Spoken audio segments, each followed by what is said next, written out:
जब कोई रास्ता ना दिख रहा हो, सब कुछ खत्म हो चुका हो और कुछ भी समझ में ना आ रहा हो, तो सिद्धि विनायक गणपति गणेश जी महाराज ही एकमात्र सहारा है।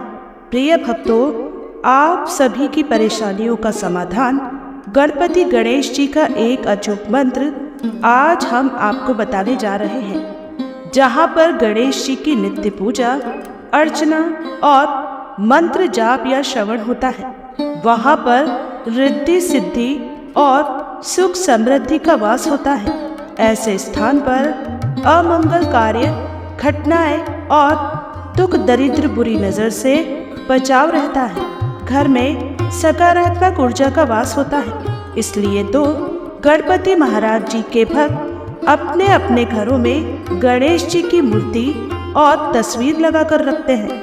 जिस घर के मुख्य द्वार पर गणेश जी की प्रतिमा या तस्वीर होती है, उस घर में रहने वाले लोगों की दिन ब दिन उन्नति होती जाती है। अगर आप हमारे बताए गए इस अचूक मंत्र का श्रवण पूरा 108 बार नियमित रूप से करते हैं, तो आने वाली धनतेरस पर आप सब कुछ पा सकते हैं, जिसे आप मन में हमेशा विचार करते हैं। गणपति गणेश जी सभी विभिन्न बाधाओं को हरने वाले हैं, इसलिए उनको विघ्नहर्ता भी कहते हैं। रिद्धि सिद्धि गणेश जी की पत्नियां हैं। गणेश जी के मंत्र, साधना और पूजा पाठ यदि विधि पूर्वक की जाए तो उनकी पतिव्रता पत्नियां रिद्धि सिद्धि भी प्रसन्न होकर घर परिवार में सुख शांति और संतान को निर्मल विद्या बुद्धि देती है। विश्वकर्मा की रिद्धि सिद्धि 2 कन्या है,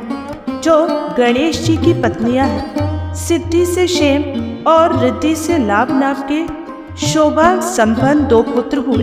भगवान श्री गणेश जी की 2 पत्नियां रिद्धि सिद्धि व पुत्र लाभ और क्षेम बताए गए हैं, जिनको लोग परंपराओं में शुभ और लाभ भी कहा जाता है। जहाँ भगवान गणेश विघ्नहर्ता है, तो उनकी पत्नियां रिद्धि सिद्धि यशस्वी, वैभवशाली और प्रतिष्ठित बनाने वाली होती है। वही शुभ लाभ हर सुख सौभाग्य देने के साथ उसे स्थायी और सुरक्षित रखते हैं। ऐसे ही सुख और सौभाग्य की चाहत पूरी करने के लिए बुधवार के दिन इस गणेश मंत्र का पूरा 108 बार जप या श्रवण बहुत ही शुभ लाभ देता है।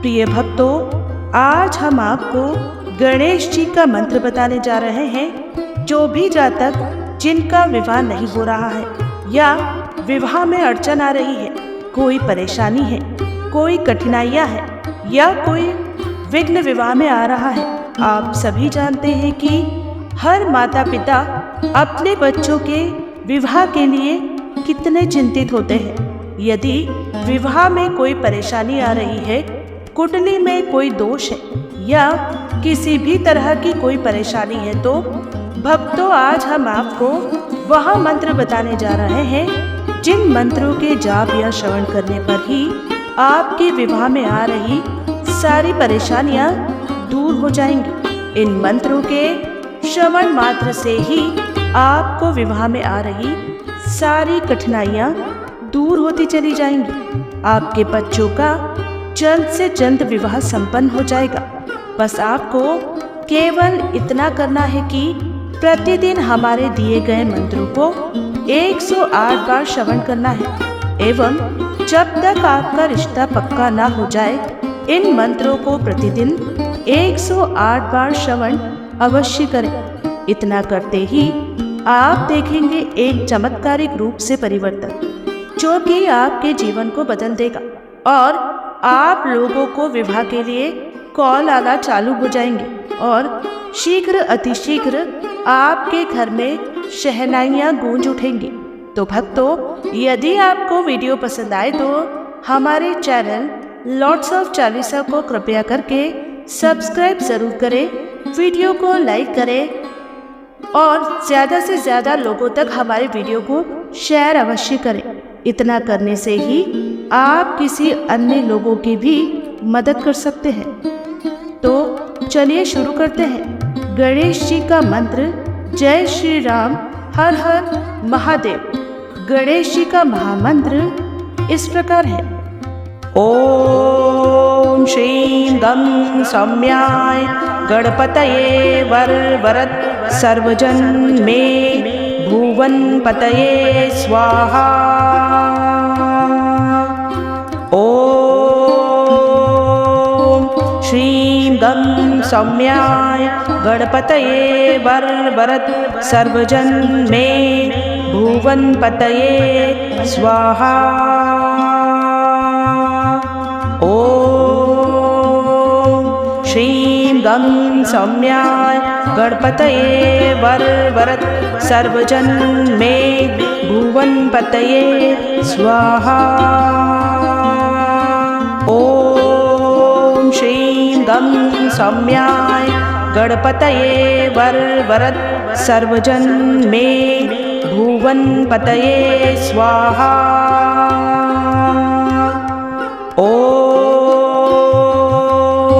श्रीं गं सौम्याय गणपतये वरवरद सर्वजन मे भुवन पतये स्वाहा।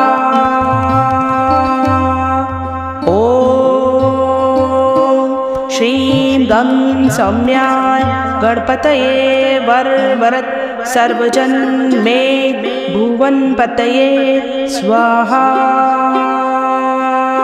ओम श्रीं गं सौम्याय गणपतये वरवरद सर्वजन मे भुवन पतये स्वाहा। ओम श्रीं गं सौम्याय गणपतये वरवरद सर्वजन मे भुवन पतये स्वाहा। ओम श्रीं गं सौम्याय गणपतये वरवरद सर्वजन मे भुवन पतये स्वाहा। ओम श्रीं गं सौम्याय गणपतये वरवरद सर्वजन मे भुवन पतये स्वाहा। ओम श्रीं गं सौम्याय गणपतये वरवरद सर्वजन मे भुवन पतये स्वाहा। ओम श्रीं गं सौम्याय गणपतये वरवरद सर्वजन मे भुवन पतये स्वाहा। ओम श्रीं गं सौम्याय गणपतये वरवरद सर्वजन मे भुवन पतये स्वाहा। ओम श्रीं गं सौम्याय गणपतये वरवरद सर्वजन मे भुवन पतये स्वाहा। ओम श्रीं गं सौम्याय गणपतये वरवरद सर्वजन मे भुवन पतये स्वाहा। ओम श्रीं गं सौम्याय गणपतये वरवरद सर्वजन मे भुवन पतये स्वाहा।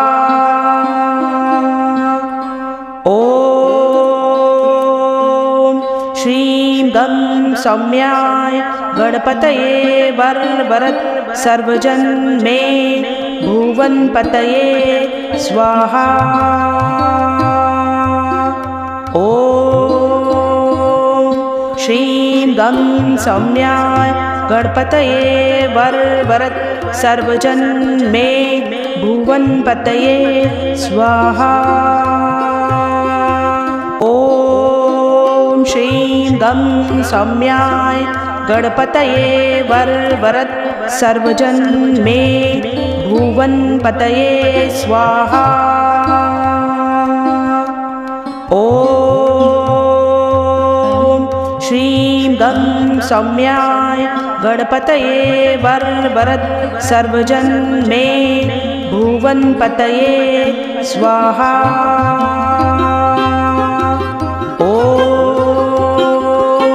श्रीं गं सौम्याय गणपतये वरवरद सर्वजन मे भुवनपतये स्वाहा। ॐ श्रीं गं सौम्याय गणपतये वरवरद सर्वजन मे भुवनपतये स्वाहा।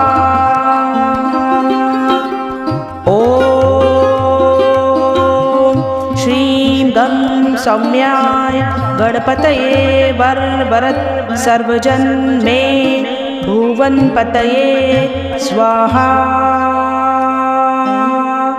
ॐ श्रीं गं सौम्याय गणपतये वरवरद सर्वजन मे भुवनपतये स्वाहा। श्रीं गं सौम्याय गणपतये वरवरद सर्वजन मे भुवनपतये स्वाहा। ॐ श्रीं गं सौम्याय गणपतये वरवरद सर्वजन मे भुवनपतये स्वाहा।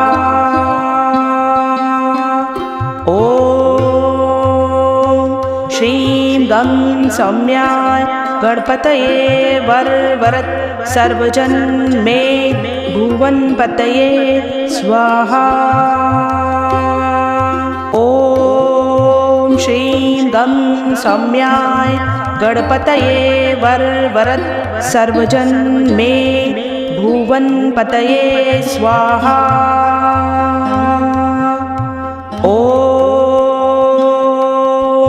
श्रीं गं सौम्याय गणपतये वरवरद सर्वजन मे भुवनपतये स्वाहा। ॐ श्रीं गं सौम्याय गणपतये वरवरद सर्वजन मे भुवनपतये स्वाहा। श्रीं गं सौम्याय गणपतये वरवरद सर्वजन मे भुवनपतये स्वाहा। ॐ श्रीं गं सौम्याय गणपतये वरवरद सर्वजन मे भुवनपतये स्वाहा।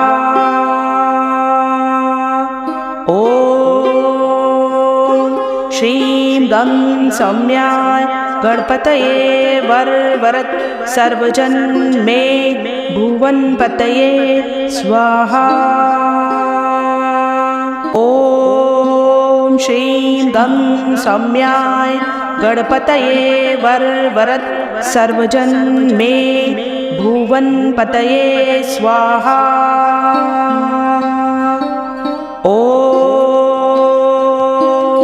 श्रीं गं सौम्याय गणपतये वरवरद सर्वजन मे भुवनपतये स्वाहा। ॐ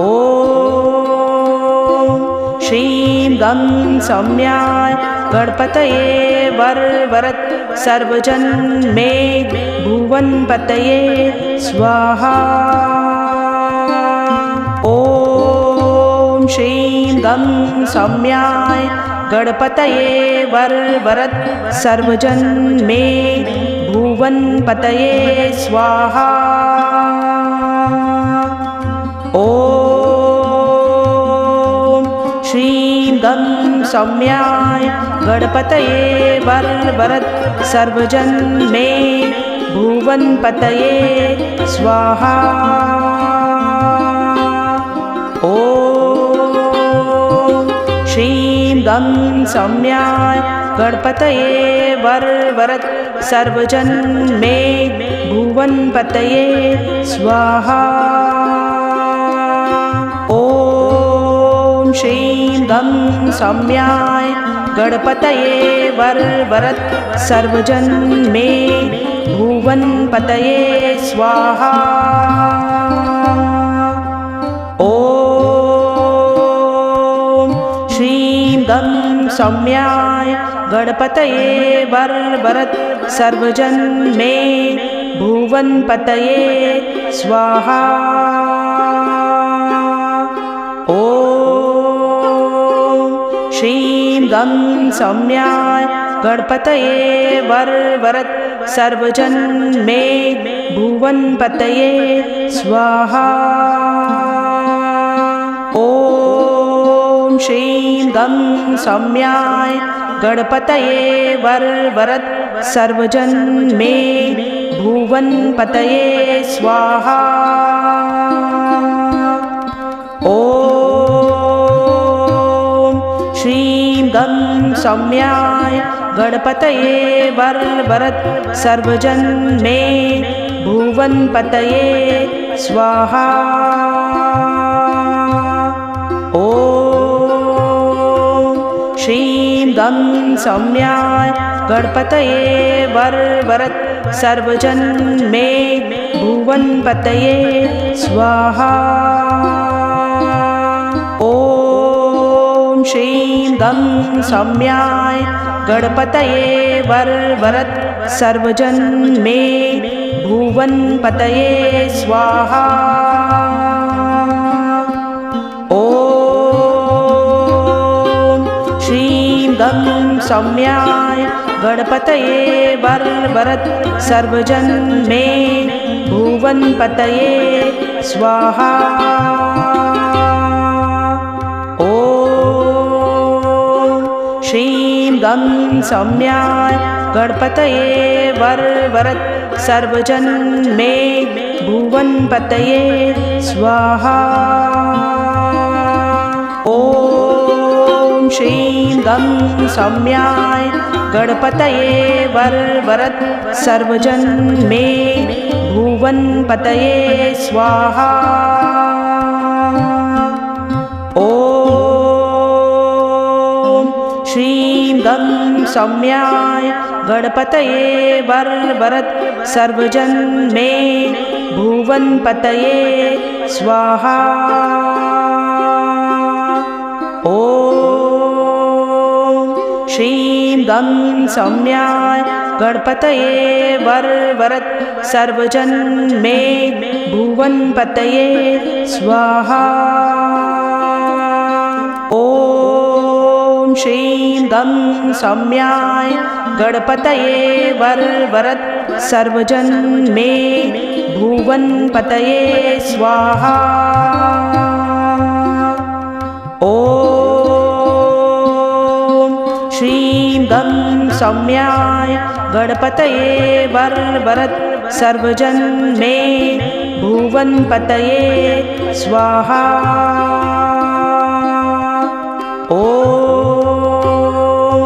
श्रीं गं सौम्याय गणपतये वरवरद सर्वजन मे भुवनपतये स्वाहा। ॐ श्रीं गं सौम्याय गणपतये वरवरद सर्वजन मे भुवनपतये स्वाहा। ॐ श्रीं गं सौम्याय गणपतये वरवरद सर्वजन मे भुवनपतये स्वाहा।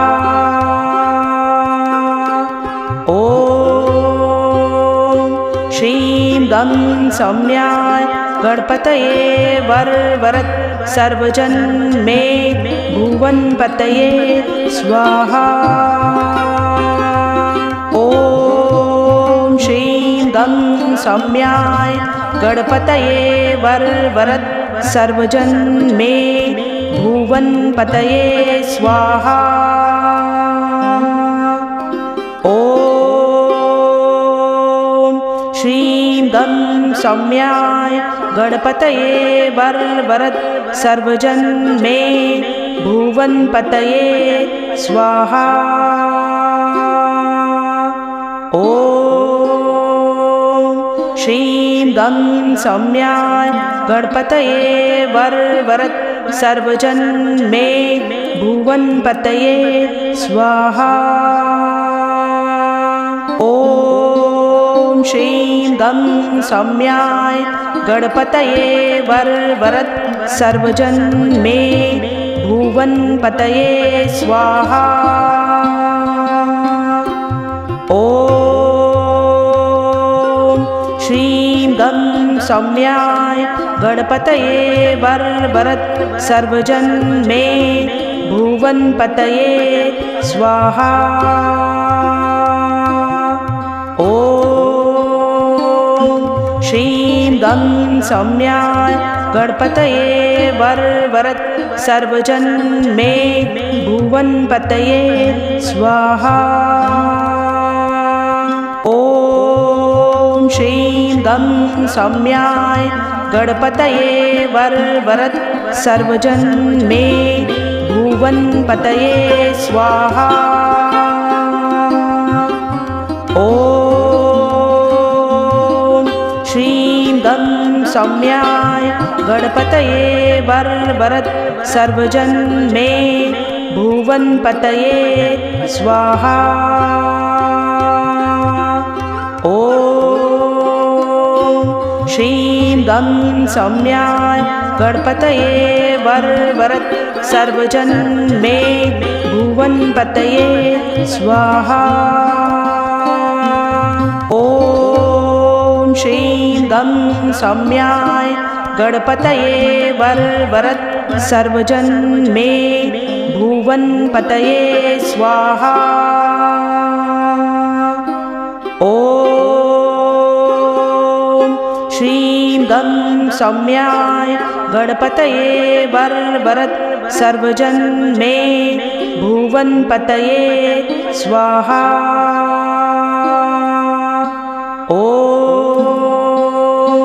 श्रीं गं सौम्याय गणपतये वरवरद सर्वजन मे भुवनपतये स्वाहा।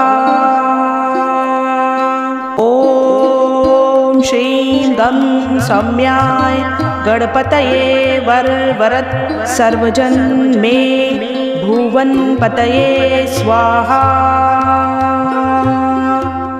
ॐ श्रीं गं सौम्याय गणपतये वरवरद सर्वजन मे भुवनपतये स्वाहा। ॐ श्रीं गं सौम्याय गणपतये वरवरद सर्वजन मे भुवनपतये स्वाहा। ॐ श्रीं गं सौम्याय गणपतये वरवरद सर्वजन मे भुवनपतये स्वाहा। ॐ श्रीं गं सौम्याय गणपतये वरवरद सर्वजन मे भुवनपतये स्वाहा। ॐ श्रीं गं सौम्याय गणपतये वरवरद सर्वजन मे भुवनपतये स्वाहा। ॐ श्रीं गं सौम्याय गणपतये वरवरद सर्वजन मे भुवनपतये स्वाहा। ॐ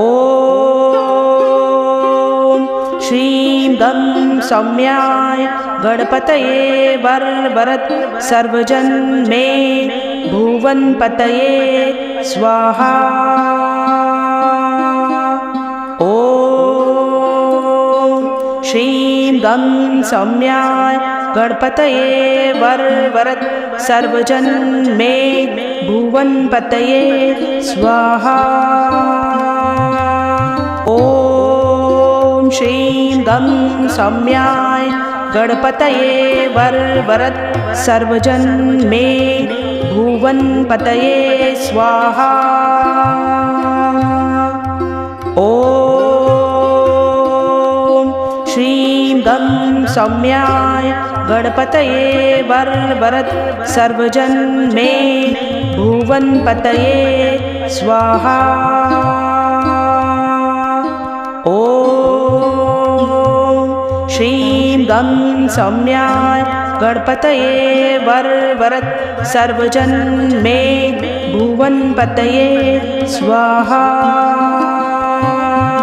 ॐ श्रीं गं सौम्याय गणपतये वरवरद सर्वजन मे भुवनपतये स्वाहा। ॐ श्रीं गं सौम्याय गणपतये वरवरद सर्वजन मे भुवनपतये स्वाहा। ॐ श्रीं गं सौम्याय गणपतये वरवरद सर्वजन मे भुवनपतये स्वाहा। ॐ श्रीं गं सौम्याय गणपतये वरवरद सर्वजन मे भुवनपतये स्वाहा। ॐ श्रीं गं सौम्याय गणपतये वरवरद सर्वजन मे भुवनपतये स्वाहा। ॐ श्रीं गं सौम्याय गणपतये वरवरद सर्वजन मे भुवनपतये स्वाहा। ॐ श्रीं गं सौम्याय गणपतये वरवरद सर्वजन मे भुवनपतये स्वाहा। ॐ श्रीं गं सौम्याय गणपतये वरवरद सर्वजन मे भुवनपतये स्वाहा। ॐ श्रीं गं सौम्याय गणपतये वरवरद सर्वजन मे भुवनपतये स्वाहा। ॐ श्रीं गं सौम्याय गणपतये वरवरद सर्वजन मे भुवनपतये स्वाहा। ॐ श्रीं गं सौम्याय गणपतये वरवरद सर्वजन मे भुवनपतये स्वाहा। ॐ श्रीं गं सौम्याय गणपतये वरवरद सर्वजन मे भुवनपतये स्वाहा। ॐ श्रीं गं सौम्याय गणपतये वरवरद सर्वजन मे भुवनपतये स्वाहा। ॐ श्रीं गं सौम्याय गणपतये वरवरद सर्वजन मे भुवनपतये स्वाहा। ॐ श्रीं गं सौम्याय गणपतये वरवरद सर्वजन मे भुवनपतये स्वाहा। ॐ श्रीं गं सौम्याय गणपतये वरवरद सर्वजन मे भुवनपतये स्वाहा। ॐ श्रीं गं सौम्याय गणपतये वरवरद सर्वजन मे भुवनपतये स्वाहा। ॐ श्रीं गं सौम्याय गणपतये वरवरद सर्वजन मे भुवनपतये स्वाहा। ॐ श्रीं गं सौम्याय गणपतये वरवरद सर्वजन मे भुवनपतये स्वाहा। ॐ श्रीं गं सौम्याय गणपतये वरवरद सर्वजन मे भुवनपतये स्वाहा। ॐ श्रीं गं सौम्याय गणपतये वरवरद सर्वजन मे भुवनपतये स्वाहा। ॐ श्रीं गं सौम्याय गणपतये वरवरद सर्वजन मे भुवनपतये स्वाहा। ॐ श्रीं गं सौम्याय गणपतये वरवरद सर्वजन मे भुवनपतये स्वाहा। ॐ श्रीं गं सौम्याय गणपतये वरवरद सर्वजन मे भुवनपतये स्वाहा। ॐ श्रीं गं सौम्याय गणपतये वरवरद सर्वजन मे भुवनपतये स्वाहा। ॐ श्रीं गं सौम्याय गणपतये वरवरद सर्वजन मे भुवनपतये स्वाहा। ॐ श्रीं गं सौम्याय गणपतये वरवरद सर्वजन मे भुवनपतये स्वाहा।